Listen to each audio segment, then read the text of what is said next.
ಈ ವಿಡಿಯೋದಲ್ಲಿ ಇವತ್ತು ಮಾರ್ಕೆಟ್ ಯಾಕೆ ಈ ತರ ಇಷ್ಟೊಂದು ಕರೆಕ್ಟ್ ಆಗಿದೆ, ಇದರಿಂದ ಏನೇನು ರೀಸನ್ಸ್ ಇದಾವೆ ಅಂತ ಮಾತಾಡ್ಕೊಳ್ಳೋಣ. ಅದಾದ್ಮೇಲೆ ಮಾರ್ಕೆಟ್ ಅಲ್ಲಿ ಇದೇ ತರ ಕರೆಕ್ಷನ್ ಇನ್ನ ಎಷ್ಟು ದಿನ ಇರುತ್ತೆ ಅಂತ ಕೂಡ ಈ ವಿಡಿಯೋದಲ್ಲಿ ಮಾತಾಡ್ಕೊಳ್ಳೋಣ. ಅದಾದ್ಮೇಲೆ ಗ್ಲೋಬಲ್ ಮಾರ್ಕೆಟ್ಸ್ ಇಂದ ನೋಡ್ಕೊಂಡ್ರು ತುಂಬಾನೇ ಇಂಪಾರ್ಟೆಂಟ್ ಇನ್ಫಾರ್ಮೇಶನ್ಸ್ ಎಲ್ಲ ಅಪ್ಡೇಟ್ ಆಗಿದ್ದಾವೆ. ಅವನ್ನೆಲ್ಲ ಈ ವಿಡಿಯೋದಲ್ಲಿ ಶೇರ್ ಮಾಡ್ತೀನಿ. ಯಾವುದೇ ಕಾರಣಕ್ಕೂ ಈ ವಿಡಿಯೋನ ಸ್ಕಿಪ್ ಮಾಡಕ್ ಹೋಗ್ಬೇಡಿ, ಕೊನೆ ತನಕ ನೋಡಿ. ತುಂಬಾನೇ ಯೂಸ್ಫುಲ್ ಇನ್ಫಾರ್ಮೇಶನ್ ಶೇರ್ ಮಾಡ್ತೀನಿ. Hello friends, welcome to brothers finance and good evening. ಇವತ್ತಿನ ಅಪ್ಡೇಟ್ಸ್ ಏನಂದರೆ, ಸೆನ್ಸೆಕ್ಸ್ 80 ಪೌಂಡ್ಸ್ ಡೌನ್ ಆಗಿ 79,454 ಕ್ಲೋಸ್ ಆಗಿದೆ. ನಿಫ್ಟಿ 265 ಪೌಂಡ್ಸ್ ಡೌನ್ ಆಗಿ 24,008 ಕ್ಲೋಸ್ ಆಗಿದೆ. ಬ್ಯಾಂಕ್ ನಿಫ್ಟಿ 770 ಪೌಂಡ್ಸ್ ಡೌನ್ ಆಗಿ 53,595 ಕ್ಲೋಸ್ ಆಗಿದೆ. ಫ್ರೆಂಡ್ಸ್, ಇವತ್ತು ಮಾರ್ಕೆಟ್ ನೋಡಿದ್ರಾ ತುಂಬಾ ಫಾಲ್ ಆಗಿದೆ. ನಿಫ್ಟಿ, ಸೆನ್ಸೆಕ್ಸ್, ಬ್ಯಾಂಕ್ ನಿಫ್ಟಿ ಆದರೆ ಎಲ್ಲ ಇಂಡಿಸಸ್ ಎಬೋವ್ 1% ಫಾಲ್ ಆಗಿದೆ. ಆದ್ರೂ ಇವತ್ತು ಪೋರ್ಟ್ಫೋಲಿಯೋ ಪ್ರಕಾರ ನೋಡಿಕೊಂಡ್ರೆ ತುಂಬಾ ದೊಡ್ಡ ಲಾಸ್ ಏನು ಕಾಣಲ್ಲ. ಯಾಕಂದರೆ ಈ ಮಿಡ್ ಆ್ಯಂಡ್ ಸ್ಮಾಲ್ ಕ್ಯಾಪ್ಸ್ ಆದರೆ ಇವತ್ತು ಅಷ್ಟು ನೆಗೆಟಿವ್ ಆಗಿ ರಿಯಾಕ್ಟ್ ಆಗಿಲ್ಲ, ಜಸ್ಟ್ ಮಾರ್ಜಿನಲ್ ನೆಗೆಟಿವಲ್ಲಿ ಮಾತ್ರನೇ ಕ್ಲೋಸ್ ಆಗಿರೋದು. ಅದರಿಂದ ಪೋರ್ಟ್ಫೋಲಿಯೋಸಲ್ಲಿ ಬಿಗ್ ಲಾಸ್ ಏನು ಕಾಣಲ್ಲ. ಆದರೆ ಈ ಲಾರ್ಜ್ ಕ್ಯಾಪ್ಸಲ್ಲಿ ಮಾತ್ರನೇ ಇವತ್ತು ತುಂಬಾ ಸೆಲ್ಲಿಂಗ್ ಪ್ರೆಷರ್ ಕಾಣಿಸಿರೋದು. ಅದರಿಂದನೇ ಇವೆಲ್ಲ ಫಾಲ್ ಆಗಿರೋದು ಇವತ್ತು. ಫ್ರೆಂಡ್ಸ್, ಇವಾಗ ಇನ್ನೊಂದು ವಿಚಾರ ಏನಂದರೆ, ಲಾಸ್ಟ್ 1 ವೀಕಿಂದ ನೋಡಿಕೊಂಡ್ರೆ ನಾನು ಮಾಡ್ತಿರೋ ವೀಡಿಯೋಸ್ ಯಾರೂ ಅಷ್ಟಾಗಿ ನೋಡ್ತಾನೆ ಇಲ್ಲ.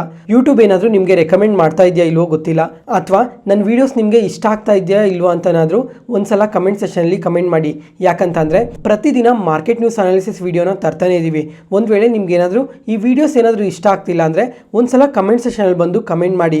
ಈ ಥರ ವೀಡಿಯೋಸ್ ಏನು ಬೇಡ, ಅಥವಾ ಬೆಟರ್ ಕಂಟೆಂಟ್ನ ತನ್ನಿ, ಅಥವಾ ಇನ್ನೂ ಸ್ವಲ್ಪ ಬೇಗನೆ ಅಪ್ಲೋಡ್ ಮಾಡಿ, ಈ ಥರ ಏನೋ ಒಂದು ಕಮೆಂಟ್ ಸೆಷನಲ್ಲಿ ಕಮೆಂಟ್ ಮಾಡಿ. ಅದರಿಂದ ನಾವು ಕೂಡ ಇನ್ನೂ ಸ್ವಲ್ಪ ಚೇಂಜಸ್ನ ತರ್ತೀವಿ. ಮತ್ತು ತಮ್ನೈಲ್ ವಿಷಯಕ್ಕೆ ಬಂದರೆ, ತಮ್ನೈಲ್ಸಲ್ಲಿ ನೋಡಿಕೊಂಡ್ರೆ ಮೇಜರಾಗಿ ಚೇಂಜಸ್ ಏನೂ ಇರಲ್ಲ, ಜಸ್ಟ್ ಎಲ್ಲನೂ ಒಂದೇ ಪ್ಯಾಟ್ರನಲ್ಲೇ ಇರುತ್ತೆ. ಯಾಕಂದರೆ ಮಾರ್ಕೆಟ್ ನ್ಯೂಸ್ ಅನಾಲಿಸಿಸ್ ವೀಡಿಯೋಸ್ ಅಂದರೆ ಪ್ರತಿದಿನ ಒಂದೇ ಥರ ವೀಡಿಯೋಸ್ನ ತರ್ತೀವಲ್ಲ, ಅದರಿಂದ ಈ ತಮ್ನೈಲ್ಸ್ ಅನ್ನೋದು ಸೇಮ್ ಒಂದೇ ಥರನೇ ಕಾಣುತ್ತೆ. ಆದರೆ ಕಂಟೆಂಟ್ ನೋಡಿಕೊಂಡ್ರೆ ಮಾತ್ರ ತುಂಬಾ ಡಿಫ್ರೆಂಟ್ ಆಗಿರುತ್ತೆ. ಅದಕ್ಕೋಸ್ಕರ ಫ್ರೆಂಡ್ಸ್, ಇವಾಗ ಸ್ವಲ್ಪ ಜನ ವೀಡಿಯೋಸ್ನ ನೋಡ್ತಾ ಇದ್ದೀರಲ್ಲ, ಈ ಕಮೆಂಟ್ ಸೆಷನಲ್ಲಿ ಒಪಿನಿಯನ್ನ ಕಮೆಂಟ್ ಸೆಷನಲ್ಲಿ ಕಮೆಂಟ್ ಮಾಡಿ.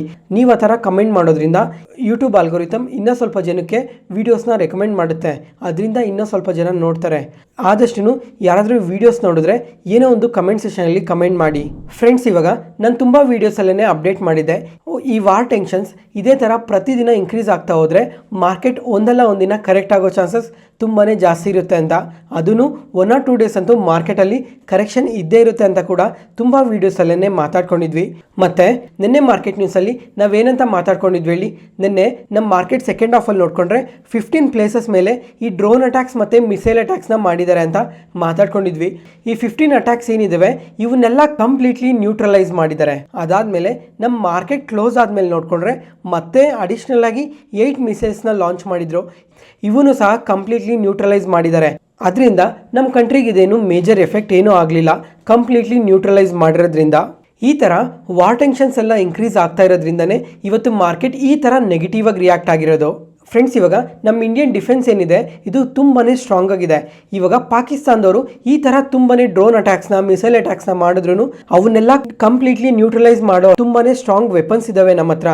ನಿನ್ನೆ ನೋಡಿಕೊಂಡ್ರೆ S-400 ಅನ್ನೋ ತುಂಬಾ ಸ್ಟ್ರಾಂಗ್ ವೆಪನ್ ಇದೆ. ಇದು ರಷ್ಯಾದಿಂದ ಇಂಪೋರ್ಟ್ ಮಾಡ್ಕೊಂಡಿರೋದು. ಇದು ಯಾವ ಥರ ಕೆಲಸ ಮಾಡುತ್ತೆ ಅಂತಂದರೆ, 600 ಕಿಲೋಮೀಟರ್ಸ್ ದೂರದಲ್ಲಿರೋ ಮಿಸೈಲ್ಸ್ ಆಗಲಿ, ಡ್ರೋನ್ಸ್ ಆಗಲಿ, ಇವನ್ನೆಲ್ಲ ಆಗಲೇ ಕಂಡಿಡಿದು ಮಿಸೈಲ್ಸ್ನಾಗಲಿ, ಡ್ರೋನ್ಸ್ನಾಗಲಿ ಟಾರ್ಗೆಟ್ ಮಾಡಿ ಮತ್ತೆ 400 ಕಿಲೋಮೀಟರ್ಸ್ ದೂರದಲ್ಲಿ ಬರ್ತಿದ್ದಂಗೆ ಅವನ್ನ ಕಂಪ್ಲೀಟ್ಲಿ ನ್ಯೂಟ್ರಲೈಸ್ ಮಾಡೋ ಅಷ್ಟು ಸ್ಟ್ರಾಂಗ್ ವೆಪನ್ಸ್ ನಮ್ಮ ಹತ್ರ ಇದೆ. ಅದರಿಂದನೇ ನಮ್ಮ ಇಂಡಿಯಾ ಈ ಪಾಕಿಸ್ತಾನದವರು ಎಷ್ಟೇ ಮಿಸೈಲ್ಸ್ನ ಲಾಂಚ್ ಮಾಡಿದ್ರು ಈ ಥರ ನ್ಯೂಟ್ರಲೈಸ್ ಮಾಡ್ತಾ ಇರೋದು. ಈ ವೆಪನ್ನ ರಷ್ಯಾದಿಂದ ಇಂಪೋರ್ಟ್ ಮಾಡ್ಕೊಂಡಿದ್ದಾರೆ. ಇದಕ್ಕೆ ಹೆಸರು ಕೂಡ ಇಟ್ಟಿದ್ದಾರೆ, ಏನಂತ ಅಂದರೆ ಸುದರ್ಶನ್ ಚಕ್ರ ಅಂತ. ಅದರಿಂದನೇ ಇದು ಈ ಥರ ಇಷ್ಟು ಫಾಸ್ಟಾಗಿ ವರ್ಕ್ ಮಾಡ್ತಾ ಇರೋದು. ಫ್ರೆಂಡ್ಸ್, ಇವಾಗ ಈ ಥರ ವಾರ್ ಸಿನಾರಿಯೋಸ್ ಎಲ್ಲ ಡೆವಲಪ್ ಆಗ್ತಾ ಇರೋದಕ್ಕೆ ಇವತ್ತು ಡಿಫೆನ್ಸ್ ಕಂಪನೀಸ್ ಎಲ್ಲ ನೋಡಿದ್ರ ತುಂಬಾ ಪಾಸಿಟಿವ್ ಆಗಿ ರಿಯಾಕ್ಟ್ ಆಗಿದ್ದಾವೆ. ಇವಾಗ ಪ್ರತಿಯೊಂದು ಕಂಪನಿ ನೋಡ್ಕೊಂಡ್ರು 2 to 3% ಪಾಸಿಟಿವ್ ಆಗಿ ರಿಯಾಕ್ಟ್ ಆಗಿದ್ದಾವೆ. ಅದಾದಮೇಲೆ ಈ ಡ್ರೋನ್ ಸ್ಟಾಕ್ಸ್ ನೋಡಿಕೊಂಡ್ರೆ ಇವತ್ತು ತುಂಬಾ ಪಾಸಿಟಿವ್ ಆಗಿದ್ದಾವೆ. ಐಡಿಯಾ ಫೋರ್ಜ್ ಕಂಪನಿ ಆದರೆ ಇವತ್ತು 20% ಪಾಸಿಟಿವ್ ಆಗಿ ರಿಯಾಕ್ಟ್ ಆಗಿದೆ. ಈ ಕಂಪನಿ ಕೂಡ ಈ ಡ್ರೋನ್ಸ್ನ ಮ್ಯಾನುಫ್ಯಾಕ್ಚರ್ ಮಾಡ್ತಾರೆ. ಅದಾದಮೇಲೆ ನಿನ್ನೆ ನೋಡಿಕೊಂಡ್ರೆ ಇವರು Q4 ರಿಸಲ್ಟ್ಸ್ನ ಕೂಡ ಪೋಸ್ಟ್ ಮಾಡಿದರು. ಈ ರಿಸಲ್ಟ್ಸ್ ನೋಡಿಕೊಂಡ್ರೆ ಕಂಪ್ಲೀಟ್ಲಿ ವೀಕಾಗಿ ಪೋಸ್ಟ್ ಮಾಡಿದ್ದಾರೆ. ಆದ್ರೂ ಸಹ ಇವತ್ತು ತುಂಬಾ ಪಾಸಿಟಿವ್ ಆಗಿ ರಿಯಾಕ್ಟ್ ಆಗಿದೆ. ಮತ್ತು ಫ್ರೆಂಡ್ಸ್ ಇವಾಗ ಈ ವಾರ್ ಸಿನಾರಿಯೋಸ್ ಎಲ್ಲ ಡೆವಲಪ್ ಆಗ್ತಾ ಇರೋದಕ್ಕೆ ಡಿಫೆನ್ಸ್ ಏನೋ ಪಾಸಿಟಿವ್ ಆಗಿ ರಿಯಾಕ್ಟ್ ಆಗ್ತಾ ಇದೆ. ಈ ತರ ವಾರ್ ಸಿನಾರಿಯೋಸ್ ಡೆವಲಪ್ ಆಗೋದ್ರಿಂದ 3 ಸೆಕ್ಟರ್ಗಾದ್ರೆ ತುಂಬಾನೇ ಎಫೆಕ್ಟ್ ಆಗುತ್ತೆ. ಒಂದು ಬಂದು ಹೋಟೆಲ್ ಸೆಕ್ಟರ್, ಅದಾದ್ಮೇಲೆ ರಿಯಾಲಿಟಿ, ಇನ್ನೊಂದು ಏವಿಯೇಷನ್. ಈ 3 ಸೆಗ್ಮೆಂಟ್ಗಾದ್ರೆ ಇದು ತುಂಬಾನೇ ಎಫೆಕ್ಟ್ ಆಗುತ್ತೆ.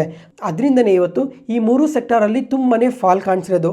ಇವಾಗ ಹೋಟೆಲ್ ಸೆಕ್ಟರ್ ಬಗ್ಗೆ ಮಾತಾಡ್ಕೊಳ್ಳೋಣ. ಇವತ್ತು ಇಂಡಿಯನ್ ಹೋಟೆಲ್ಸ್ ಆದರೆ ನಿಯರ್ಲಿ 6% ಫಾಲ್ ಆಗಿದೆ. ಅದಾದಮೇಲೆ Lemon Tree Hotels, Chalet Hotels, ITC hotels, ಸೆಮಿಹೆ ಹೋಟೆಲ್ಸ್, ಈ ಥರ ಪ್ರತಿಯೊಂದು ಕಂಪನಿ ನೋಡಿಕೊಂಡ್ರೂ 3 to 7%ವರ್ಗೂ ಇವತ್ತು ಫಾಲ್ ಆಗಿದೆ. ಇದೇ ರೀಸನ್ನಿಂದನೇ. ಮತ್ತು ರಿಯಾಲಿಟಿ ಇಂಡೆಕ್ಸ್ ನೋಡಿಕೊಂಡ್ರೆ ಇವತ್ತೊಂದೇ ದಿನ 3% ಫಾಲ್ ಆಗಿದೆ. ಮತ್ತು ಇಂಡಿವಿಜುವಲ್ ಕಂಪನೀಸ್ ಬಗ್ಗೆ ಮಾತಾಡಿಕೊಂಡ್ರೆ DLF ಕಂಪನಿ ಆದರೆ ಇವತ್ತು ನಿಯರ್ಲಿ 4%ವರ್ಗೂ ಫಾಲ್ ಆಗಿದೆ. ಈ ಕಂಪನಿಗೆ ಈ ಡೆಲ್ಲಿ ರೀಜನಲ್ಲಿ ನೋಡಿಕೊಂಡ್ರೆ ತುಂಬಾ ಮಾರ್ಕೆಟ್ ಶೇರ್ ಇದೆ. ಇವಾಗ ಈ ನಾರ್ತಲ್ಲಿ ನೋಡಿಕೊಂಡ್ರೆ ಅಲ್ಲ ತುಂಬಾ ಎಫೆಕ್ಟ್ ಆಗ್ತಾ ಇರೋದು. ಜಮ್ಮು ಕಾಶ್ಮೀರ್, ಡೆಲ್ಲಿ, ರಾಜಸ್ಥಾನ್, ಗುಜರಾತ್ ಈ ವಾರ್ ಸಿನಾರಿಯೋಸಿಂದ ಈ ಪ್ಲೇಸಸ್ಸಲ್ಲೇ ತುಂಬಾ ಎಫೆಕ್ಟ್ ಇರೋದು. ಅದರಿಂದನೇ ಈ ಕಂಪನೀಸ್ ಎಲ್ಲ ತುಂಬಾ ಕರೆಕ್ಟ್ ಆಗ್ತಾ ಇರೋದು. ಮತ್ತು ಅನಂತರಾಜ್, ಗೋದ್ರೇಜ್ ಪ್ರಾಪರ್ಟೀಸ್, ಪ್ರಿಸ್ಟೇಜ್, ಶೋಭಾ ಈ ಥರ ತುಂಬಾ ಕಂಪನೀಸ್ ಇವತ್ತು 3 to 6%ವರ್ಗೂ ಫಾಲ್ ಆಗಿದ್ದಾವೆ. ಅದಾದಮೇಲೆ ಫೈನಲ್ ಆಗಿ ಏವಿಯೇಷನ್ ಸೆಗ್ಮೆಂಟ್ ಇವತ್ತು ಇಂಡಿಗೋ, ಸ್ಪೈಸ್ ಜೆಟ್ ಈ ಥರ ತುಂಬಾ ಕಂಪನೀಸ್ ನೋಡಿಕೊಂಡ್ರು ಇವತ್ತು ತುಂಬಾ ಫಾಲ್ ಆಗಿದ್ದಾವೆ. ಇಂಡಿಗೋ ಕಂಪನಿ ಆದರೆ ಲಾಸ್ಟ್ 1 ವೀಕಿಂದ ನಿಯರ್ಲಿ 5%ವರ್ಗೂ ಫಾಲ್ ಆಗಿದೆ. ಮತ್ತು ಫ್ರೆಂಡ್ಸ್ ಇವಾಗ ಈ ವಾರ್ ಸಿನಾರಿಯೋಸ್ ಇದೇ ಥರ ಡೆವಲಪ್ ಆಗ್ತಾ ಹೋದರೆ ಸೋಮವಾರ ಕೂಡ ನಮ್ಮ ಮಾರ್ಕೆಟ್ ಕರೆಕ್ಟ್ ಆಗೋ ಚಾನ್ಸಸ್ ತುಂಬಾ ಜಾಸ್ತಿ ಇದೆ. ಮತ್ತು ಫ್ರೆಂಡ್ಸ್ ಇವಾಗ ಈ ವಾರ್ ಟೆನ್ಷನ್ಸ್ ಬಗ್ಗೆ ಯಾವುದೇ ಥರ ಅಪ್ಡೇಟ್ಸ್ ಬಂದ್ರೂ ಅದನ್ನು ವಾಟ್ಸಪ್ ಚಾನಲಲ್ಲಿ ಶೇರ್ ಮಾಡ್ತೀನಿ. ಟೈಮ್ ಟು ಟೈಮ್ ಚೆಕ್ ಮಾಡ್ತಾ ಇರಿ. ಫ್ರೆಂಡ್ಸ್ ಇವಾಗ ನೀವು ಯಾರಾದರೂ ಈ ಚಾನಲ್ನ ಹೊಸದಾಗಿ ನೋಡ್ತಾ ಇದ್ದರೆ ವಾಟ್ಸಪ್ ಚಾನಲ್ ಲಿಂಕ್ ಡಿಸ್ಕ್ರಿಪ್ಷನಲ್ಲಿ ಕೊಟ್ಟಿರ್ತೀನಿ, ಒಂದ್ಸಲ ಚೆಕ್ ಮಾಡಿ. ಈ ಥರ ಕಾಂಪ್ಲಿಕೇಟೆಡ್ ಇನ್ಫಾರ್ಮೇಷನ್ ಎಲ್ಲ ಸಿಂಪ್ಲಿಫೈ ಮಾಡಿ ನಿಮ್ಮ ಮುಂದೆ ತರ್ತಾ ಇದ್ದೀವಲ್ಲ. ಯಾವುದೇ ಪಾಯಿಂಟಲ್ಲಿ ನಾನು ಹೇಳೋ ಇನ್ಫಾರ್ಮೇಷನ್ ನಿಮಗೆ ಯೂಸ್ಫುಲ್ ಅನಿಸಿದ್ರೆ ಈ ವಿಡಿಯೋನ ಲೈಕ್ ಮಾಡಿ. ಮತ್ತು ನಿಮ್ಮ ಫ್ರೆಂಡ್ಸಲ್ಲಿ ಯಾರಿಗಾದ್ರೂ ಸ್ಟಾಕ್ ಮಾರ್ಕೆಟ್ ಬಗ್ಗೆ ಇಂಟ್ರೆಸ್ಟ್ ಇರೋರಿಗೆ ಈ ವಿಡಿಯೋಸ್ನ ಶೇರ್ ಮಾಡಿ. Next market key updates. ಇವತ್ತು ಬೋರೋಸಿಲ್ ರಿನ್ಯೂವಬಲ್ ಕಂಪನಿ ನೋಡಿದ್ರ ಇಂಟ್ರಾಡೇ ಸೆಷನಲ್ಲಿ ನಿಯರ್ಲಿ 10%ವರ್ಗೂ ಪಾಸಿಟಿವ್ ಆಗಿ ರಿಯಾಕ್ಟ್ ಆಗಿದೆ. ಯಾಕಂತ ಅಂದರೆ ಇಂಡಿಯನ್ ಗೌರ್ಮೆಂಟ್ ಅವರು 5 years ಆ್ಯಂಟಿ ಡಂಪಿಂಗ್ ಡ್ಯೂಟಿನ ವಿಧಿಸಿದ್ದಾರೆ ಈ ಸೋಲಾರ್ ಗ್ಲಾಸಸ್ ಇಂಪೋರ್ಟ್ಸ್ ಮೇಲೆ. ಯಾವ ಕಂಟ್ರೀಸ್ ಮೇಲೆ ಅಂತ ನೋಡಿಕೊಂಡ್ರೆ ಚೈನಾ ಮತ್ತು ವಿಯೆಟ್ನಾಂ ಈ 2 ಕಂಟ್ರೀಸ್ ಮೇಲೆ ಈ ಥರ 5 years ಆ್ಯಂಟಿ ಡಂಪಿಂಗ್ ಡ್ಯೂಟಿನ ವಿಧಿಸಿದ್ದಾರೆ. ಇದರಿಂದ ಈ ಬೋರೋಸಿಲ್ ರಿನ್ಯೂವಬಲ್ ಕಂಪನಿಗೆ ತುಂಬಾ ಪಾಸಿಟಿವ್ ಆಗುತ್ತೆ. ಫ್ರೆಂಡ್ಸ್ ಇವಾಗ ಈ ಸೋಲಾರ್ ಪ್ಯಾನೆಲ್ಸ್ ರಿಲೇಟೆಡ್ ಆಗಿ ತುಂಬ ಸಲನೇ ಮಾತಾಡ್ಕೊಂಡಿದ್ವಿ. ಇವಾಗ ಲಾಸ್ಟ್ ಟೈಮ್ ಮಾತಾಡ್ಕೊಂಡಾಗ US ಅವರು ಈ ಸೋಲಾರ್ ಪ್ಯಾನೆಲ್ಸ್ ರಿಲೇಟೆಡ್ ಆಗಿ ಟ್ಯಾರಿಫ್ನ ತುಂಬಾನೇ ಇನ್ಕ್ರೀಸ್ ಮಾಡಿದ್ರು. ಅದರಿಂದ ಚೈನಾಗೆ ಮತ್ತೆ ವಿಯೆಟ್ನಾಂಗೆ ಇದು ತುಂಬಾನೇ ನೆಗೆಟಿವ್ ಆಗುತ್ತೆ. ಅವಾಗ ನಮ್ಮ ಇಂಡಿಯನ್ ಮಾರ್ಕೆಟ್ ಅಲ್ಲಿ ವಾರನ್ ರಿನ್ಯೂವಬಲ್ಸ್ ಮತ್ತೆ ಪ್ರೀಮಿಯರ್ ಎನರ್ಜೀಸ್ ಈ 2 ಕಂಪನೀಸ್ ಆದ್ರೆ ತುಂಬಾನೇ ಪಾಸಿಟಿವ್ ಆಗಿ ರಿಯಾಕ್ಟ್ ಆಗಿದ್ವು. ಯಾಕಂದ್ರೆ ಈ 2 ಕಂಟ್ರೀಸ್ ಸೋಲಾರ್ ಪ್ಯಾನೆಲ್ಸ್ ಮೇಲೆ ಈ ತರ ಟ್ಯಾಕ್ಸಸ್ ಇನ್ಕ್ರೀಸ್ ಆಗೋದ್ರಿಂದ ನಮಗೆ ಇದು ತುಂಬಾನೇ ಅಡ್ವಾಂಟೇಜ್ ಆಗುತ್ತೆ ಅಂತ ಈ ಕಂಪನೀಸ್ ಪಾಸಿಟಿವ್ ಆಗಿ ರಿಯಾಕ್ಟ್ ಆಗಿದ್ವು. ಮತ್ತೆ ಇವಾಗ ನೋಡ್ಕೊಂಡ್ರೆ ಗೌರ್ಮೆಂಟ್ ಅವರು 5 years ವರ್ಗು ಈ ಸೋಲಾರ್ ಪ್ಯಾನೆಲ್ಸ್ ಮೇಲೆ ಒಂದು ಗ್ಲಾಸ್ ಬರುತ್ತಲ್ಲ ಆ ಗ್ಲಾಸ್ ಮೇಲೆ ಆಂಟಿ ಡಂಪಿಂಗ್ ಡ್ಯೂಟಿನ ವಿಧಿಸಿರೋದು. ಯಾಕಂತಂದ್ರೆ ಇವಾಗ ಲೋಕಲ್ ಮ್ಯಾನುಫ್ಯಾಕ್ಚರರ್ಸ್ಗೆ ಇದು ತುಂಬಾನೇ ಅಡ್ವಾಂಟೇಜ್ ಆಗಲಿ ಅಂತ ಈ ತರ ಡ್ಯೂಟೀಸ್ನ ವಿಧಿಸಿರೋದು. ಮತ್ತು ಫ್ರೆಂಡ್ಸ್ ಇವಾಗ ತುಂಬ ವೀಡಿಯೋಸಲ್ಲೇ ಮಾತಾಡ್ಕೊಂಡಿದ್ವಿ ಏನಂತಂದರೆ ಇವಾಗ ಪ್ರಪಂಚಕ್ಕೆ ನೋಡಿಕೊಂಡ್ರೆ ಚೈನಾ ಮತ್ತು ವಿಯೆಟ್ನಾಮಿಂದ ತುಂಬಾ ಸೋಲಾರ್ ಪ್ರಾಡಕ್ಟ್ಸ್ ಎಲ್ಲ ಪ್ರಪಂಚಕ್ಕೆ ಇವರು ಎಕ್ಸ್ಪೋರ್ಟ್ ಮಾಡ್ತಾರೆ. ಅದರಿಂದ ಇವರು ಇಂಡಿಯಾ ಕೂಡ ತುಂಬಾ ಎಕ್ಸ್ಪೋರ್ಟ್ ಮಾಡ್ತಾರೆ. ಅದ್ರ ಜೊತೆಗೆ ಕಮ್ಮಿ ಪ್ರೈಸಸಲ್ಲಿ ಎಕ್ಸ್ಪೋರ್ಟ್ ಮಾಡ್ತಾರೆ. ಅದರಿಂದ ನಮ್ಮ ಲೋಕಲ್ ಮ್ಯಾನುಫ್ಯಾಕ್ಚರರ್ಸ್ಗೆ ಇದು ತುಂಬಾ ಎಫೆಕ್ಟ್ ಆಗುತ್ತೆ ಅಂತ ಗೌರ್ಮೆಂಟ್ ಈ ಥರ ಮೆಜರ್ಸ್ನ ತಂದಿರೋದು. ನೆಕ್ಸ್ಟ್ ಅದಾದಮೇಲೆ ಫ್ರೆಂಡ್ಸ್ ಇವತ್ತು ಮನಿ ಕಂಟ್ರೋಲಲ್ಲಿ ಒಂದು ಡೇಟಾ ಅಪ್ಡೇಟ್ ಆಗಿದೆ. ಏನಂತ ಅಂದರೆ ಇವಾಗ ಫೇಮಸ್ ಇನ್ವೆಸ್ಟರ್ಸ್ ಯಾರ್ಯಾರು ಇದ್ದಾರೆ ಅವ್ರ ಪೋರ್ಟ್ಫೋಲಿಯೋಸ್ ಎಲ್ಲ ಯಾವ ಥರ ಇದೆ, ಪಾಸಿಟಿವಲ್ಲಿ ಇದೆಯಾ ನೆಗೆಟಿವಲ್ಲಿ ಇದೆಯಾ ಅಂತ ಪ್ರತಿಯೊಂದನ್ನು ಕ್ಲಿಯರಾಗಿ ಅಪ್ಡೇಟ್ ಆಗಿದೆ. ಇದರಲ್ಲಿ ಫಸ್ಟ್ ಇವಾಗ ಫ್ರೆಂಡ್ಸ್ ಈ ಇಮೇಜ್ನ ಕ್ಲಿಯರಾಗಿ ನೋಡಿ. ಇದರಲ್ಲಿ ಈ ಡಿಸೆಂಬರ್ ಕ್ವಾರ್ಟರಲ್ಲಿ ಅವ್ರ ಪೋರ್ಟ್ಫೋಲಿಯೋ ವ್ಯಾಲ್ಯೂ ಎಷ್ಟಿತ್ತು, ಮತ್ತು ಈ ಮಾರ್ಚ್ ಕ್ವಾರ್ಟರ್ ಎಂಡಲ್ಲಿ ಅವ್ರ ಪೋರ್ಟ್ಫೋಲಿಯೋ ವ್ಯಾಲ್ಯೂ ಏನಿತ್ತು, ಮತ್ತು ಇವಾಗ ಕರೆಂಟ್ ವ್ಯಾಲ್ಯೂ ಯಾವ ಥರ ಇದೆ, ಅದಾದಮೇಲೆ ಅಂದರೆ ಮಾರ್ಚ್ ಕ್ವಾರ್ಟರ್ ಆದಮೇಲೆ ಪೋರ್ಟ್ಫೋಲಿಯೋ ಪರ್ಸೆಂಟೇಜ್ ಯಾವ ಥರ ಇದೆ, ಮತ್ತು ಕ್ವಾರ್ಟರಲ್ಲಿ ಏನಾದರೂ ಚೇಂಜಸ್ ಇದೆಯಾ ಇಲ್ವಾ ಅಂತ ಪ್ರತಿಯೊಂದನ್ನು ಕ್ಲಿಯರಾಗಿ ಅಪ್ಡೇಟ್ ಆಗಿದೆ. ಒಂದ್ಸಲ ಈ ಡೇಟಾನ ಕ್ಲಿಯರಾಗಿ ನೋಡಿ. ಫಸ್ಟ್ ಇವಾಗ ರಾಧಾಕೃಷ್ಣ ದಮಾನಿ ಇವ್ರ ಪೋರ್ಟ್ಫೋಲಿಯೋ ನೋಡಿಕೊಂಡ್ರೆ ಕ್ವಾರ್ಟರಲ್ಲಿ 13% ಪಾಸಿಟಿವ್ ಆಗೇ ಇದೆ. ಮತ್ತು ಮಾರ್ಚ್ ಕ್ವಾರ್ಟರ್ ಆದಮೇಲೆ ನೋಡಿಕೊಂಡ್ರೆ 3% ಫಾಲ್ ಆಗಿದೆ. ಇವಾಗ ಈ ವಾರ್ ಸಿನಾರಿಯೋಸ್ ಎಲ್ಲ ಡೆವಲಪ್ ಆಗ್ತಾ ಇದೆಯಲ್ಲ, ಇದರಿಂದ ಮಾರ್ಕೆಟ್ ಕರೆಕ್ಟ್ ಆಗಿದೆ ಅಲ್ಲ, ಅದರಿಂದ 3% ಪೋರ್ಟ್ಫೋಲಿಯೋ ಅಲ್ಲಿ ನೆಗೆಟಿವ್ ಕಾಣ್ತಾ ಇದೆ. ಅದಾದಮೇಲೆ ಲೇಟ್ ರಾಕೇಶ್ ಜುಂಜುನ್ವಾಲಾ ಇವ್ರ ಪೋರ್ಟ್ಫೋಲಿಯೋ ನೋಡಿಕೊಂಡ್ರೆ ಕ್ವಾರ್ಟರ್ ಬೇಸಿಸಲ್ಲಿ 15% ನೆಗೆಟಿವ್ ಆಗಿದೆ. ಮತ್ತೆ ಮಾರ್ಚ್ ಕ್ವಾರ್ಟರ್ ಆದ್ಮೇಲೆ ನೋಡ್ಕೊಂಡ್ರು 2% ನೆಗೆಟಿವ್ ಆಗಿ ರಿಯಾಕ್ಟ್ ಆಗಿದೆ. ಮತ್ತೆ ಅದೇ ತರ ಮುಕುಲ್ ಅಗರ್ವಾಲ್ ಇವ್ರ ಪೋರ್ಟ್ಫೋಲಿಯೋ ಆದ್ರೆ ಕ್ವಾರ್ಟರ್ ಬೇಸಿಸ್ ಅಲ್ಲಿ 6% ನೆಗೆಟಿವ್ ಆಗಿದೆ. ಆಕಾಶ್ ಬನ್ಸಾಲಿ ಅವ್ರದ್ದಾದ್ರೆ 11% ನೆಗೆಟಿವ್ ಆಗಿದೆ. ಮತ್ತೆ ಮಧುಸೂದನ್ ಕೇಲಾ ಇವ್ರ ಬಗ್ಗೆ ನೀವು ತುಂಬಾ ಸಲನೇ ಕೇಳಿರ್ತೀರಾ. ಇವ್ರ ಪೋರ್ಟ್ಫೋಲಿಯೋ ಆದ್ರೆ 21% ಪಾಸಿಟಿವ್ ಆಗಿದೆ ಕ್ವಾರ್ಟರ್ ಬೇಸಿಸ್ ಅಲ್ಲಿ. ಮತ್ತೆ ನಿಮಿಷ್ ಅವ್ರ ಪೋರ್ಟ್ಫೋಲಿಯೋ ಆದ್ರೆ 29% ಪಾಸಿಟಿವ್ ಆಗಿದೆ. ಮತ್ತೆ ಅದೇ ತರ ಫ್ರೆಂಡ್ಸ್, ಇವಾಗ ಈ ಎಲ್ಲಾ ಫೇಮಸ್ ಇನ್ವೆಸ್ಟರ್ಸ್ ಹೆಸರು ನೋಡಿ ಯಾರ್ಯಾರ ಪೋರ್ಟ್ಫೋಲಿಯೋಸ್ ಯಾವ ತರ ಇದೆ ಅಂತ ಕ್ಲಿಯರ್ ಆಗಿ ಗೊತ್ತಾಗುತ್ತೆ.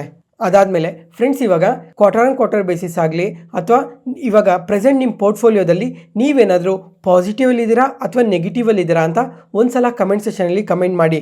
ಅದ್ರ ಜೊತೆಗೆ ಓವರ್ ಆಲ್ ನಿಮ್ಮ ಪೋರ್ಟ್ಫೋಲಿಯೋದಲ್ಲಿ ಒಂದು ವೇಳೆ ಲಾಸಸ್ ಏನಾದರೂ ಇದ್ರು, ಪ್ರಾಫಿಟ್ಸ್ ಏನಾದರೂ ಇದ್ರೂ ಸಹ ಎಷ್ಟು % ಪ್ರಾಫಿಟ್ಸ್ ಅಲ್ಲಿ ಇದ್ದೀರಾ ಅಥವಾ ಲಾಸಸ್ ಅಲ್ಲಿ ಇದ್ರೆ ಎಷ್ಟು % ಲಾಸಸ್ ಅಲ್ಲಿ ಇದ್ದೀರಾ ಅಂತ ಕೂಡ ಒಂದ್ಸಲ ಕಮೆಂಟ್ ಸೆಷನಲ್ಲಿ ಕಮೆಂಟ್ ಮಾಡಿ.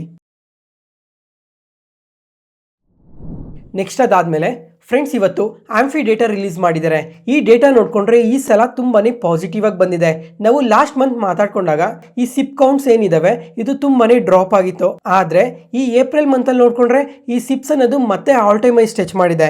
ಈ ಏಪ್ರಿಲ್ ಮಂತ್ ಅಲ್ಲೇನೆ 26,632 crores ಇನ್ಫ್ಲೋಸ್ ಬಂದಿದೆ ಬರೀ ಈ ಸಿಪ್ ಮುಖಾಂತರ ಮಾತ್ರನೇ. ಇವಾಗ ಲಾಸ್ಟ್ ಮಂತ್ ಅಲ್ಲಿ ನೋಡ್ಕೊಂಡ್ರೆ ಡ್ರಾಪ್ ಆಗಿತ್ತು. ಅದಾದ್ಮೇಲೆ ಫೆಬ್ರವರಿ ಮಂತ್ ಅಲ್ಲಿ ನೋಡ್ಕೊಂಡ್ರು ತುಂಬಾನೇ ಡ್ರಾಪ್ ಆಗಿತ್ತು. ಅದಕ್ಕೂ ಮುಂಚೆ ಜಾನ್ವರಿ ಮತ್ತೆ ಡಿಸೆಂಬರ್ ಮಂತ್ ಅಲ್ಲಿ ನೋಡ್ಕೊಂಡ್ರೆ 26,000 crores ಗಿನ್ನ ಜಾಸ್ತಿನೇ ಬಂದಿತ್ತು. ಇವಾಗ ಮತ್ತೆ ಆಲ್ ಟೈಮ್ ಹೈ ಟಚ್ ಮಾಡಿದೆ. ಫ್ರೆಂಡ್ಸ್, ಇವಾಗ ಈ ತರ ಸಿಪ್ ಇನ್ಫ್ಲೋಸ್ ಜಾಸ್ತಿ ಆಗೋದ್ರಿಂದ ಅದು ನಮ್ಮ ಮಾರ್ಕೆಟ್ಗೆ ತುಂಬಾನೇ ಪಾಸಿಟಿವ್ ಆಗುತ್ತೆ. ಯಾಕಂದ್ರೆ ಇನ್ವೆಸ್ಟರ್ಸ್ ಎಲ್ಲ ತುಂಬಾನೇ ಕಾನ್ಫಿಡೆಂಟ್ ಆಗಿದ್ದಾರೆ ಮಾರ್ಕೆಟ್ ರಿಲೇಟೆಡ್ ಆಗಿ. ಅದರಿಂದನೇ ಈ ತರ ಇನ್ಫ್ಲೋಸ್ ಬರ್ತಾ ಇದೆ ಅಂತ ಅದೊಂದು ಪಾಸಿಟಿವ್ ಸೆಂಟಿಮೆಂಟ್ ಆಗಿರುತ್ತೆ. ಅದಕ್ಕೋಸ್ಕರ ಮತ್ತೆ ಅದಾದ್ಮೇಲೆ ಇವಾಗ ಇಂಡಿಯಾದಲ್ಲಿ ನೋಡ್ಕೊಂಡ್ರೆ ಟಾಪ್ 3rd ಪ್ಲೇಸ್ ಅಲ್ಲಿ ಇದೀವಿ. ಬ್ಯಾಂಗ್ಳೂರಿಂದಾನೇ 3rd ಹೈಯೆಸ್ಟ್ ಇನ್ಫ್ಲೋಸ್ ಹೋಗ್ತಾ ಇರೋದು ಈ ಮ್ಯೂಚುವಲ್ ಫಂಡ್ಸ್ ಒಳಗಡೆ. ಫ್ರೆಂಡ್ಸ್, ಇವಾಗ ನೀವ್ ಯಾರಾದ್ರೂ ಈ ಸಿಪ್ ಬೇಸಿಸ್ ಅಲ್ಲಿ ಮ್ಯೂಚುವಲ್ ಫಂಡ್ಸ್ ಅಲ್ಲಿ ಇನ್ವೆಸ್ಟ್ ಮಾಡ್ತಾ ಇದ್ರೆ ಒಂದ್ಸಲ ಕಮೆಂಟ್ ಸೆಷನ್ ಅಲ್ಲಿ ಕಮೆಂಟ್ ಮಾಡಿ ನೀವು ಇನ್ವೆಸ್ಟ್ ಮಾಡ್ತಾ ಇದ್ದೀರಾ ಇಲ್ವಾ ಅಂತ. ನಾನಂತೂ 100% ಈ ಸಿಪ್ ಬೇಸಿಸ್ ಅಲ್ಲಿ ಮಾರ್ಕೆಟ್ ಅಲ್ಲಿ ಇನ್ವೆಸ್ಟ್ ಮಾಡ್ತಾನೆ ಇದ್ದೀನಿ. ಹಾಗೆ ನೀವು ಒಂದ್ಸಲ ಕಮೆಂಟ್ ಸೆಷನ್ ಅಲ್ಲಿ ಕಮೆಂಟ್ ಮಾಡಿ. ಮತ್ತೆ ಅದಾದ್ಮೇಲೆ ಈ ಈಕ್ವಿಟಿ ಇನ್ಫ್ಲೋಸ್ ನೋಡ್ಕೊಂಡ್ರೆ ತುಂಬಾನೇ ಡ್ರಾಪ್ ಆಗ್ತಾ ಇದೆ. ಇವಾಗ ಒಂದ್ಸಲ ಈ ಇಮೇಜ್ ನ ಕ್ಲಿಯರ್ ಆಗಿ ನೋಡಿ ಯಾವ್ಯಾವ ಫಂಡ್ಸ್ ಅಲ್ಲಿ ಎಷ್ಟೆಷ್ಟು ಇನ್ಫ್ಲೋಸ್ ಬರ್ತಾ ಇದೆ ಅಂತ ಕ್ಲಿಯರ್ ಆಗಿ ಗೊತ್ತಾಗುತ್ತೆ. ಇವಾಗ ಈ ಏಪ್ರಿಲ್ ಮಂತ್ ಅಲ್ಲಿ ನೋಡ್ಕೊಂಡ್ರೆ ಮಲ್ಟಿ ಕ್ಯಾಪ್ ಫಂಡ್ ಅಲ್ಲಾದ್ರೆ ಲಾಸ್ಟ್ ಮಂತ್ಸ್ಗಾಗ್ಲಿ ಪ್ರೀವಿಯಸ್ ಮಂತ್ಸ್ಗಾಗ್ಲಿ ಕಂಪೇರ್ ಮಾಡ್ಕೊಂಡ್ರೆ ತುಂಬಾನೇ ಡ್ರಾಪ್ ಆಗಿದೆ. ಲಾರ್ಜ್ ಕ್ಯಾಪ್ಸ್ ಅಲ್ಲಿ ನೋಡ್ಕೊಂಡ್ರೆ ಸ್ವಲ್ಪ ಇನ್ಕ್ರೀಸ್ ಆಗಿದೆ. ಯಾಕಂದ್ರೆ ಮಾರ್ಕೆಟ್ ತುಂಬಾನೇ ವೊಲಟೈಲ್ ಆಗಿದೆ ಅಲ್ಲ, ಅದರಿಂದ ಈ ಲಾರ್ಜ್ ಕ್ಯಾಪ್ಸ್ ಆದ್ರೆ ಸ್ವಲ್ಪ ಸ್ಟೇಬಲ್ ಆಗಿರುತ್ತೆ ಅಂತ ಈ ಲಾರ್ಜ್ ಕ್ಯಾಪ್ ಫಂಡ್ಸ್ ಅಲ್ಲಿ ಇನ್ವೆಸ್ಟ್ ಮಾಡ್ತಾ ಇರಬಹುದು. ಅದೇ ತರ ಇನ್ನು ಮಿಕ್ಕಿರೋ ಡೇಟಾನೆಲ್ಲ ನೋಡ್ಕೊಂಡು ಹೋಗಿ ಲಾರ್ಜ್ ಕ್ಯಾಪ್ಸ್ ಅಲ್ಲಿ, ಮಿಡ್ ಕ್ಯಾಪ್ಸ್ ಅಲ್ಲಿ ಮತ್ತೆ ಸ್ಮಾಲ್ ಕ್ಯಾಪ್ಸ್ ಅಲ್ಲಿ, ಡಿವಿಡೆಂಡ್ ಈಲ್ಡ್ ಫಂಡ್ಸ್ ಅಲ್ಲಿ ಈ ತರ ಪ್ರತಿಯೊಂದು ಫಂಡ್ಸ್ ಅಲ್ಲಿ ನೋಡ್ಕೊಂಡ್ರು ಮಂತ್ ಆನ್ ಮಂತ್ ಬೇಸಿಸ್ ಅಲ್ಲಿ ಫಂಡ್ ಫ್ಲೋಸ್ ಅನ್ನೋದು ತುಂಬಾನೇ ಕಮ್ಮಿ ಆಗಿದೆ. ಆದ್ರೆ ಈ ಸೆಕ್ಟಾರ್ ಮತ್ತೆ ಥಿಮ್ಯಾಟಿಕ್ ಫಂಡ್ಸ್ ಅಲ್ಲಿ ಒಂದ್ಸಲ ನೋಡಿ ತುಂಬಾನೇ ಇನ್ಫ್ಲೋಸ್ ಜಾಸ್ತಿ ಬಂದಿದೆ. ಲಾಸ್ಟ್ ಮಂತ್ ಗೆ ಕಂಪೇರ್ ಮಾಡ್ಕೊಂಡ್ರೆ ಈ ಮಂತ್ ಅಲ್ಲಿ ತುಂಬಾನೇ ಹೈಯೆಸ್ಟ್ ಇನ್ಫ್ಲೋಸ್ ಬಂದಿದೆ. ಅದಾದ್ಮೇಲೆ ಕನ್ಸಿಸ್ಟೆಂಟ್ ಆಗಿ ಪ್ರತಿ ಒಂದು ಮಂತ್ ಇನ್ಫ್ಲೋಸ್ ಬರ್ತಾ ಇರೋದು ಅಂದ್ರೆ ಫ್ಲೆಕ್ಸಿ ಕ್ಯಾಪ್ ಫಂಡ್ ಅಲ್ಲೇ. ಒಂದ್ಸಲ ನೋಡಿ ಜಾನ್ವರಿಯಲ್ಲಾಗ್ಲಿ, ಫೆಬ್ರವರಿ, ಮಾರ್ಚ್, ಏಪ್ರಿಲ್ ಪ್ರತಿ ಮಂತ್ ಅಲ್ಲಿ ನೋಡ್ಕೊಂಡ್ರು ಎಬೋವ್ 5,000 crores ಇದರಲ್ಲಿ ಇನ್ಫ್ಲೋಸ್ ಬರ್ತಾ ಇದೆ. ಅದಾದ್ಮೇಲೆ ಇವಾಗ ಟೋಟಲ್ ಅಲ್ಲಿ ನೋಡಿ ಲಾಸ್ಟ್ ಮಂತ್ ಗೆ ಕಂಪೇರ್ ಮಾಡ್ಕೊಂಡ್ರೆ ಈ ಮಂತ್ ಇನ್ಫ್ಲೋಸ್ ಅನ್ನೋದು ತುಂಬಾನೇ ಕಮ್ಮಿ ಆಗಿದೆ. ಇವಾಗ ಜಾನ್ವರಿ ಮಂತ್ ಅಲ್ಲಿ ನೋಡ್ಕೊಂಡ್ರೆ 39,000 crores ಬಂದಿತ್ತು. ಮತ್ತೆ ಫೆಬ್ರವರಿಗಾದ್ರೆ 29,000 crores ಬಂತು. ಮತ್ತೆ ಮಾರ್ಚ್ ಅಲ್ಲಿ 25,000 crores, ಈ ಮಂತ್ ಅಲ್ಲಿ 24,000 crores ಬಂದಿದೆ.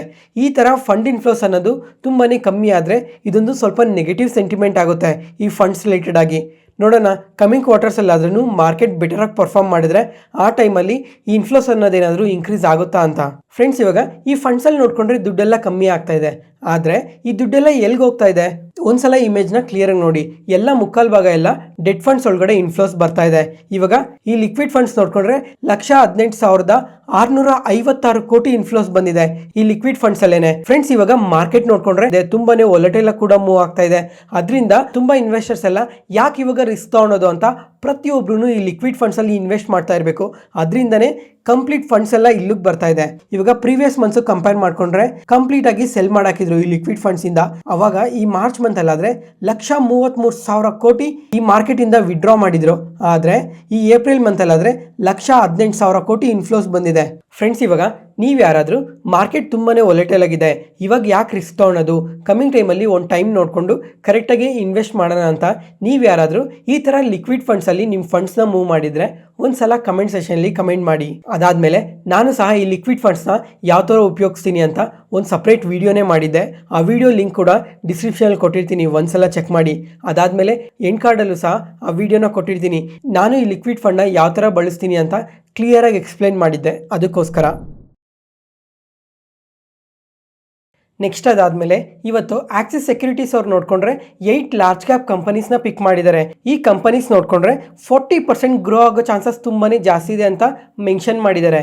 ಅದ್ರ ಜೊತೆಗೆ ಇವ್ರು ಪಿಕ್ ಮಾಡಿರೋ 8 ಸ್ಟಾಕ್ಸ್ ಏನಿದ್ದಾವೆ ಡಿಫ್ರೆಂಟ್ ಸೆಕ್ಟಾರ್ಸಿಂದ ಪಿಕ್ ಮಾಡಿದ್ದಾರೆ. ಅದ್ರ ಜೊತೆಗೆ ಟಾರ್ಗೆಟ್ ಪ್ರೈಸ್ನ ಕೂಡ ಕೊಟ್ಟಿದ್ದಾರೆ, ಎಷ್ಟು ಗ್ರೋ ಆಗೋ ಚಾನ್ಸಸ್ ಇದೆ ಅಂತ. ಅದರಲ್ಲಿ ಮೊದಲನೇದಾಗಿ ICICI ಬ್ಯಾಂಕ್. ಈ ಬ್ಯಾಂಕ್ಗಾದರೆ 1650 ರುಪೀಸ್ ಟಾರ್ಗೆಟ್ ಪ್ರೈಸ್ನ ಕೊಟ್ಟಿದ್ದಾರೆ. ಮತ್ತು ನಿನ್ನೆ ಕ್ಲೋಸಿಂಗಿಂದ ಆದರೆ 15% ಅಪ್ಸೈಡ್ ಪೊಟೆನ್ಷಿಯಲ್ ಇದೆ ಅಂತ ಹೇಳಿದ್ದಾರೆ. ಫ್ರೆಂಡ್ಸ್, ಇವಾಗ ಇಲ್ಲೇ ಇಮೇಜ್ ಕಾಣ್ತಾ ಇದೆ ಅಲ್ಲ, ಈ ಥರ ಗ್ರೋ ಆಗೋದಕ್ಕೆ ಏನು ರೀಸನ್ಸ್ ಕೂಡ ಮೆನ್ಷನ್ ಮಾಡಿದ್ದಾರೆ ಅಂತ ನೀವು ಇಲ್ಲೇ ಕ್ಲಿಯರಾಗಿ ನೋಡ್ಬೋದು. ಇವಾಗ ಈ ಬ್ಯಾಂಕಿಂಗ್ ಸೆಕ್ಟರಿಂದ ನೋಡಿಕೊಂಡ್ರೆ 3 ಕಂಪನೀಸ್ನ ಪಿಕ್ ಮಾಡಿದ್ದಾರೆ. ಅದಾದಮೇಲೆ SBI. ಈ ಕಂಪನಿಗಾದರೆ 1025 ರುಪೀಸ್ ಟಾರ್ಗೆಟ್ ಪ್ರೈಸ್ನ ಕೊಟ್ಟು 30% ಅಪ್ಸೈಡ್ ಪೊಟೆನ್ಷಿಯಲ್ ಇದೆ ಅಂತ ಹೇಳಿದ್ದಾರೆ. ಈ ಬ್ಯಾಂಕಾದರೆ 2250 ರುಪೀಸ್ ಟಾರ್ಗೆಟ್ ಪ್ರೈಸ್ನ ಕೊಟ್ಟಿದ್ದಾರೆ. ಜೊತೆಗೆ 16% ಅಪ್ಸೈಡ್ ಪೊಟೆನ್ಷಿಯಲ್ ಇದೆ ಅಂತ ಬೈ ರೇಟಿಂಗ್ ಕೂಡ ಕೊಟ್ಟಿದ್ದಾರೆ. ಫ್ರೆಂಡ್ಸ್, ಇವಾಗ ಈ Q4 ಅಲ್ಲಿ ಈ ಬ್ಯಾಂಕ್ಸ್ ನೋಡಿಕೊಂಡ್ರೆ ತುಂಬಾ ಪಾಸಿಟಿವ್ ರಿಸಲ್ಟ್ಸ್ನ ಪೋಸ್ಟ್ ಮಾಡಿದ್ದಾರೆ. ಡೆಪಾಸಿಟ್ಸ್ ಇನ್ಕ್ರೀಸ್ ಆಗಿದ್ದಾವೆ, ಅಡ್ವಾನ್ಸಸ್ ಇನ್ಕ್ರೀಸ್ ಆಗಿದ್ದಾವೆ, ಪ್ರತಿಯೊಂದೂ ಪಾಸಿಟಿವ್ ರಿಸಲ್ಟ್ಸ್ನ ಪೋಸ್ಟ್ ಮಾಡಿದ್ದಾವೆ. ಅದ್ರ ಜೊತೆಗೆ RBI ನೋಡ್ಕೊಂಡ್ರು ಕಂಟಿನ್ಯೂಸ್ ಆಗಿ ಲಿಕ್ವಿಡಿಟಿ ಬೂಸ್ಟ್ನ ಮಾಡ್ತಾನೆ ಇದ್ದಾರೆ ಬ್ಯಾಂಕ್ಸಲ್ಲಿ. ಮತ್ತು ರುಪಿಗೆ ನೋಡ್ಕೊಂಡ್ರು ತುಂಬಾ ಸ್ಟ್ರಾಂಗಾಗಿ ಗ್ರೋ ಆಗ್ತಾ ಇದೆ. ಈ ಎಲ್ಲ ರೀಸನ್ಸಿಂದ ಬ್ಯಾಂಕ್ಸ್ ಅಂತೂ ತುಂಬಾ ಪಾಸಿಟಿವ್ ಆಗಿ ಗ್ರೋ ಆಗ್ತಾ ಇದ್ದಾವೆ. ನೋಡೋಣ ಬ್ಯಾಂಕ್ಸ್ ಎಲ್ಲ ಕಮಿಂಗ್ ಟೈಮಲ್ಲೂ ಇನ್ನು ಯಾವ ಥರ ಪರ್ಫಾರ್ಮ್ ಮಾಡ್ತವೆ ಅಂತ. ವರುಣ್ ಬೇವರೇಜಸ್. ಈ ಕಂಪನಿಗಾದರೆ 650 ರುಪೀಸ್ ಟಾರ್ಗೆಟ್ ಪ್ರೈಸ್ನ ಕೊಟ್ಟು 21% ಅಪ್ಸೈಡ್ ಪೊಟೆನ್ಷಿಯಲ್ ಇದೆ ಅಂತ ಹೇಳಿದ್ದಾರೆ. ಇದಕ್ಕೆ ರೀಸನ್ ಏನು ಹೇಳ್ತಾ ಇದ್ದಾರೆ ಅಂದರೆ, ಹೊಸ ಮಾರ್ಕೆಟ್ಗೆಲ್ಲ ಎಂಟರ್ ಆಗ್ತಾ ಇದ್ದಾರೆ, ಅದ್ರ ಜೊತೆಗೆ ಡಿಸ್ಟ್ರಿಬ್ಯೂಷನ್ ನೆಟ್ವರ್ಕ್ ಕೂಡ ಇನ್ಕ್ರೀಸ್ ಮಾಡ್ತಾ ಇದ್ದಾರೆ ಅಂತ ಸ್ಟೇಟ್ಮೆಂಟ್ಸ್ ಮಾಡ್ತಾ ಇದ್ದಾರೆ. ಈ ಎಲ್ಲ ರೀಸನ್ಸಿಂದ ಈ ಥರ ಗ್ರೋ ಆಗೋ ಚಾನ್ಸಸ್ ಇದೆ ಅಂತ ಹೇಳ್ತಾ ಇರೋದು. ಮತ್ತು ಏರ್ಟೆಲ್. ಈ ಕಂಪನಿಗಾದರೆ 2200 ರುಪೀಸ್ ಟಾರ್ಗೆಟ್ ಪ್ರೈಸ್ ಕೊಟ್ಟು 18% ಅಪ್ಸೈಡ್ ಪೊಟೆನ್ಷಿಯಲ್ ಇದೆ ಅಂತ ಹೇಳಿದ್ದಾರೆ. ಮತ್ತು ಈ ಕಂಪನಿಗೂ ಬೈ ರೇಟಿಂಗೇ ಕೊಟ್ಟಿದ್ದಾರೆ. ಅದಾದಮೇಲೆ ನಿನ್ನೆ ನೋಡಿಕೊಂಡ್ರೆ ಟ್ರಾಯ್ ಡೇಟಾ ಮಾತಾಡ್ಕೊಂಡ್ವಿ. ಇವರಾದರೆ ನಿಯರ್ಲಿ 2 ಮಿಲಿಯನ್ ಸಬ್ಸ್ಕ್ರೈಬರ್ಸ್ನ ಆ್ಯಡ್ ಮಾಡ್ಕೊಂಡಿದ್ದಾರೆ. ನೋಡೋಣ ಕಮಿಂಗ್ ಟೈಮಲ್ಲೂ ಇದೇ ಥರ ಸಬ್ಸ್ಕ್ರೈಬರ್ಸ್ನ ಆ್ಯಡ್ ಮಾಡ್ಕೊತ ಬೆಟರ್ ರಿಸಲ್ಟ್ಸ್ನ ಪೋಸ್ಟ್ ಮಾಡ್ತಾ ಇದ್ದಾರೆ. ಇವರು ಸಹ ಕಮಿಂಗ್ ಟೈಮಲ್ಲಿ ಗ್ರೋ ಆಗೋ ಚಾನ್ಸಸ್ ತುಂಬಾ ಜಾಸ್ತಿ ಇದೆ. Next Shriram finance. ಈ ಕಂಪನಿಗಾದರೆ 790 ರುಪೀಸ್ ಟಾರ್ಗೆಟ್ ಪ್ರೈಸ್ನ ಕೊಟ್ಟು 26% ಅಪ್ಸೈಡ್ ಪೊಟೆನ್ಷಿಯಲ್ ಇದೆ ಅಂತ ಹೇಳಿದ್ದಾರೆ. ಅದಾದಮೇಲೆ ಹೀರೋ ಮೋಟಾರ್ ಕಾರ್ಪ್. ಇವ್ರಿಗಾದರೆ 40% ಅಪ್ಸೈಡ್ ಪೊಟೆನ್ಷಿಯಲ್ ಇದೆ ಅಂತ ಹೇಳಿ ಟಾರ್ಗೆಟ್ ಪ್ರೈಸ್ ಆದರೆ 5285 ರುಪೀಸ್ ಟಾರ್ಗೆಟ್ ಪ್ರೈಸ್ನ ಕೊಟ್ಟಿದ್ದಾರೆ. ಫ್ರೆಂಡ್ಸ್, ಇವಾಗ ಹೀರೋ ಮೋಟಾರ್ ಕಾರ್ಪ್ ನೋಡಿಕೊಂಡ್ರೆ ಆಲ್ ಟೈಮ್ ಐಸಿಂದ ತುಂಬಾ ಕರೆಕ್ಟ್ ಆಗಿದೆ. ಇದಕ್ಕೆಲ್ಲ ಮಲ್ಟಿಪಲ್ ರೀಸನ್ಸ್ ಇದೆ. ಅದಾದಮೇಲೆ ಜೊತೆಗೆ ಇವಾಗ ಕಮಿಂಗ್ ಕ್ವಾರ್ಟರ್ಸಲ್ಲಿ ಏನಾದರೂ ರೂರಲ್ ಡಿಮ್ಯಾಂಡ್ ಇನ್ಕ್ರೀಸ್ ಆದರೆ ಕಮಿಂಗ್ ಟೈಮಲ್ಲೂ ಸಹ ಪಾಸಿಟಿವ್ ಆಗಿ ಗ್ರೋ ಆಗೋ ಚಾನ್ಸಸ್ ತುಂಬಾ ಜಾಸ್ತಿ ಇದೆ. ನೋಡೋಣ ಕಮಿಂಗ್ ಕ್ವಾರ್ಟರ್ಸಲ್ಲೆಲ್ಲ ಯಾವ ಥರ ಸೇಲ್ಸ್ನ ಪೋಸ್ಟ್ ಮಾಡ್ತಾರೆ ಅಂತ. ಅದಾದಮೇಲೆ ಡಿಮಾರ್ಟ್. ಈ ಕಂಪನಿಗಾದರೆ 19% ಅಪ್ಸೈಡ್ ಪೊಟೆನ್ಷಿಯಲ್ ಇದೆ ಅಂತ ಹೇಳಿದ್ದಾರೆ. ಮತ್ತು 4770 ರುಪೀಸ್ ಟಾರ್ಗೆಟ್ ಪ್ರೈಸ್ನ ಕೊಟ್ಟಿದ್ದಾರೆ. ಫ್ರೆಂಡ್ಸ್, ಇವಾಗ ಈ ಕನ್ಸಂಪ್ಷನ್ ರಿಲೇಟೆಡ್ ಸ್ಟಾಕ್ಸ್ ನೋಡಿಕೊಂಡ್ರೆ ರೀಸೆಂಟಾಗಿ ತುಂಬಾ ಫಾಸ್ಟಾಗಿ ಗ್ರೋ ಆಗ್ತಾ ಇದ್ದಾವೆ. ಇವಾಗ ಫಿನಾನ್ಸ್ ಮಿನಿಸ್ಟರ್ ಅವರು ಈ ಟ್ಯಾಕ್ಸ್ ರಿಲೇಟೆಡ್ ಆಗಿ ಬೆನಿಫಿಟ್ಸ್ನ ತಂದಿದ್ದಾರಲ್ಲ, ಅದರಿಂದ ಕೂಡ ಡಿಮಾರ್ಟ್ ಕಮಿಂಗ್ ಟೈಮಲ್ಲಿ ಗ್ರೋ ಆಗೋ ಚಾನ್ಸಸ್ ತುಂಬಾ ಜಾಸ್ತಿ ಇದೆ. ಬರೀ ಡಿಮಾರ್ಟ್ ಮಾತ್ರನೇ ಅಲ್ಲ, ಹೀರೋ ಮೋಟಾರ್ ಕಾರ್ಪ್ ಅವರು ಅಷ್ಟೇ. ಇದರಿಂದ ತುಂಬಾ ಅಡ್ವಾಂಟೇಜ್ ಇರುತ್ತೆ ಇವ್ರಿಗೂ. ನೋಡೋಣ ಈ ಸೆಕೆಂಡ್ ಹಾಫಲ್ಲಿ ಗ್ರೋತ್ ಯಾವ ಥರ ಇರುತ್ತೆ ಅಂತ ನೋಡಬೇಕು. Next Kalyan jewellers. ಇವತ್ತು ಮಾರ್ಕೆಟ್ ನೋಡಿಕೊಂಡ್ರೆ ಇಷ್ಟು ಫಾಲ್ ಆಗಿದ್ರೂ ಈ ಕಲ್ಯಾಣ್ ಜ್ಯುವೆಲರ್ಸ್ ನೋಡಿಕೊಂಡ್ರೆ ಪಾಸಿಟಿವ್ ಆಗಿ ರಿಯಾಕ್ಟ್ ಆಗಿದೆ. ಇಂಟರ್ಡೇ ಸೆಷನಲ್ಲಿ ನಿಯರ್ಲಿ 3%ವರೆಗೂ ಪಾಸಿಟಿವ್ ಆಗಿ ರಿಯಾಕ್ಟ್ ಆಗಿತ್ತು. ಯಾಕಂದರೆ ನಿನ್ನೆ ನಮ್ಮ ಮಾರ್ಕೆಟ್ ಕ್ಲೋಸ್ ಆದಮೇಲೆ ಇವರು Q4 ರಿಸಲ್ಟ್ಸ್ನ ಪೋಸ್ಟ್ ಮಾಡಿದ್ದಾರೆ. ಇಯರ್ ಆನ್ ಇಯರಲ್ಲಿ ರೆವಿನ್ಯೂಸ್ ನೋಡಿಕೊಂಡ್ರೆ 37% ಇನ್ಕ್ರೀಸ್ ಆಗಿದೆ. ಪ್ರಾಫಿಟ್ಸ್ ಆದರೆ 36% ಇನ್ಕ್ರೀಸ್ ಆಗಿದೆ. ಮತ್ತು ಕ್ವಾರ್ಟರಲ್ಲಿ ನೋಡಿಕೊಂಡ್ರೆ ರೆವಿನ್ಯೂಸ್ ಮತ್ತು ಪ್ರಾಫಿಟ್ಸಲ್ಲಿ ಸ್ವಲ್ಪ ಡ್ರಾಪ್ ಕಾಣ್ತಾ ಇದೆ. ಜೊತೆಗೆ ಓವರಾಲ್ ಎಸ್ಟಿಮೇಟೆಡ್ಗಿನ್ನ ಬೆಟರ್ ರಿಸಲ್ಟ್ಸ್ನ ಪೋಸ್ಟ್ ಮಾಡಿದ್ದಾರೆ. ಅದರಿಂದನೇ ಇವತ್ತು ಪಾಸಿಟಿವ್ ಆಗಿ ರಿಯಾಕ್ಟ್ ಆಗಿರೋದು. ಈ ಥರ ರಿಸಲ್ಟ್ಸ್ನ ಪೋಸ್ಟ್ ಮಾಡಿದ್ಮೇಲೆ ₹1.50 ಪರ್ ಶೇರ್ ಡಿವಿಡೆಂಡ್ನ ಕೂಡ ಅನೌನ್ಸ್ ಮಾಡಿದ್ದಾರೆ. ಮತ್ತು ಇದು ಡೇಟ್ ಇನ್ನೂ ಅನೌನ್ಸ್ ಮಾಡಿಲ್ಲ, ಕಮಿಂಗ್ ಟೈಮಲ್ಲಿ ಅನೌನ್ಸ್ ಮಾಡ್ತೀವಿ ಅಂತ ಅಪ್ಡೇಟ್ ಮಾಡಿದ್ದಾರೆ. Next Britannia industries. ಇವರು ಅಷ್ಟೇ ಸ್ವಲ್ಪ ಮಿಕ್ಸ್ ರಿಸಲ್ಟ್ಸ್ನ ಪೋಸ್ಟ್ ಮಾಡಿದ್ದಾರೆ. ಇವಾಗ ಇಯರ್ ಆನ್ ಇಯರಲ್ಲಿ ಇವ್ರ ಸೇಲ್ಸ್ ನೋಡಿಕೊಂಡ್ರೆ 9% ಇನ್ಕ್ರೀಸ್ ಆಗಿದೆ. ಪ್ರಾಫಿಟ್ಸ್ ಆದರೆ 4% ಇನ್ಕ್ರೀಸ್ ಆಗಿದೆ. ಕ್ವಾರ್ಟರಲ್ಲಿ ನೋಡ್ಕೊಂಡ್ರೆ ಸ್ವಲ್ಪ ವೀಕ್ ರಿಸಲ್ಟ್ಸ್ನ ಪೋಸ್ಟ್ ಮಾಡಿದ್ದಾರೆ, ಆದರೆ ಮಾರ್ಜಿನ್ಸ್ ನೋಡ್ಕೊಂಡ್ರೆ ಸ್ಟಡಿ ಆಗಿದೆ. ಅದಾದಮೇಲೆ ಈ ಥರ ರಿಸಲ್ಟ್ಸ್ನ ಪೋಸ್ಟ್ ಮಾಡಿದ್ಮೇಲೆ ₹75 ಪರ್ ಶೇರ್ ಡಿವಿಡೆಂಡ್ನ ಕೂಡ ಅನೌನ್ಸ್ ಮಾಡಿದ್ದಾರೆ. ಅದಾದಮೇಲೆ ಇವರೊಂದು ಸ್ಟೇಟ್ಮೆಂಟ್ನ ಕೂಡ ರಿಲೀಸ್ ಮಾಡಿದ್ದಾರೆ. ಏನಂತ ಅಂದರೆ ರೂರಲ್ ಸೆಗ್ಮೆಂಟಲ್ಲಿ ಸ್ವಲ್ಪ ಗ್ರೋತ್ ಕಾಣ್ತಾ ಇದೆ ಅಂತ ಕೂಡ ಸ್ಟೇಟ್ಮೆಂಟ್ಸ್ನ ಮಾಡಿದ್ದಾರೆ. ನೋಡೋಣ ಕಮಿಂಗ್ ಕ್ವಾರ್ಟರ್ಸಲ್ಲಿ ಇವರು ಯಾವ ಥರ ರಿಸಲ್ಟ್ಸ್ನ ಪೋಸ್ಟ್ ಮಾಡ್ತಾರೆ ಅಂತ. ನೆಕ್ಸ್ಟ್ ಅದಾದಮೇಲೆ ಕೂಡ ಅವ್ರು ಕ್ವಾರ್ಟರ್ಲಿ ರಿಸಲ್ಟ್ಸ್ನ ಪೋಸ್ಟ್ ಮಾಡಿದ್ದಾರೆ. ಇವ್ರು ರಿಸಲ್ಟ್ಸ್ ನೋಡ್ಕೊಂಡ್ರೆ ತುಂಬಾ ಪಾಸಿಟಿವ್ ಆಗಿ ಪೋಸ್ಟ್ ಮಾಡಿದ್ದಾರೆ. ಅದರಿಂದನೇ ಇವತ್ತು ನಿಯರ್ಲಿ 8 to 9% ಪಾಸಿಟಿವ್ ಆಗಿ ರಿಯಾಕ್ಟ್ ಆಗಿದೆ. ಈ ಬ್ಯಾಂಕ್ ಇವತ್ತು ಪಾಸಿಟಿವ್ ಆಗಿ ರಿಯಾಕ್ಟ್ ಆಗ್ತಾ ಇದೆ ಅಂತ ಇನ್ನು ಬೇರೆ PSU ಬ್ಯಾಂಕ್ಸ್ ಎಲ್ಲನೂ ಇವತ್ತು ಪಾಸಿಟಿವ್ ಆಗಿ ರಿಯಾಕ್ಟ್ ಆಗಿದ್ದಾವೆ. ಇವಾಗ ಇಯರ್ ಆನ್ ಇಯರಲ್ಲಿ ಇವ್ರ ಪ್ರಾಫಿಟ್ಸ್ ನೋಡ್ಕೊಂಡ್ರೆ 50% ಇನ್ಕ್ರೀಸ್ ಆಗಿದೆ. ನೆಟ್ ಇಂಟ್ರೆಸ್ಟ್ ಇನ್ಕಮ್ ಆದರೆ ಲಾಸ್ಟ್ ಇಯರ್ ಸೇಮ್ ಕ್ವಾರ್ಟರ್ಗೆ ಕಂಪೇರ್ ಮಾಡಿಕೊಂಡ್ರೆ ಫ್ಲಾಟ್ ಆಗಿದೆ. ಮತ್ತೆ ಟೋಟಲ್ ಡೆಪಾಸಿಟ್ಸ್ ನೋಡ್ಕೊಂಡ್ರೆ 7% ಇನ್ಕ್ರೀಸ್ ಆಗಿದೆ. ಅಡ್ವಾನ್ಸಸ್ ನೋಡ್ಕೊಂಡ್ರು ಎಬೋವ್ 8% ಇನ್ಕ್ರೀಸ್ ಆಗಿದೆ. ಮತ್ತೆ ಈ ರಿಟೈಲ್ ಲೋನ್ಸ್ ನೋಡ್ಕೊಂಡ್ರೆ ಇಯರ್ ಆನ್ ಇಯರಲ್ಲಿ 22% ಇನ್ಕ್ರೀಸ್ ಆಗಿದೆ. ಅಗ್ರಿಕಲ್ಚರಲ್ ಲೋನ್ಸ್ ನೋಡ್ಕೊಂಡ್ರೆ ಎಬೋವ್ 12% ಇನ್ಕ್ರೀಸ್ ಆಗಿದೆ. ಓವರ್ ಆಲ್ ಇವ್ರ ರಿಸಲ್ಟ್ಸ್ ನೋಡ್ಕೊಂಡ್ರೆ ತುಂಬಾನೇ ಪಾಸಿಟಿವ್ ಆಗಿ ಪೋಸ್ಟ್ ಮಾಡಿದ್ದಾರೆ. ಅದರಿಂದನೇ ಇವತ್ತು ಈ ಥರ ಪಾಸಿಟಿವ್ ಆಗಿ ರಿಯಾಕ್ಟ್ ಆಗಿರೋದು.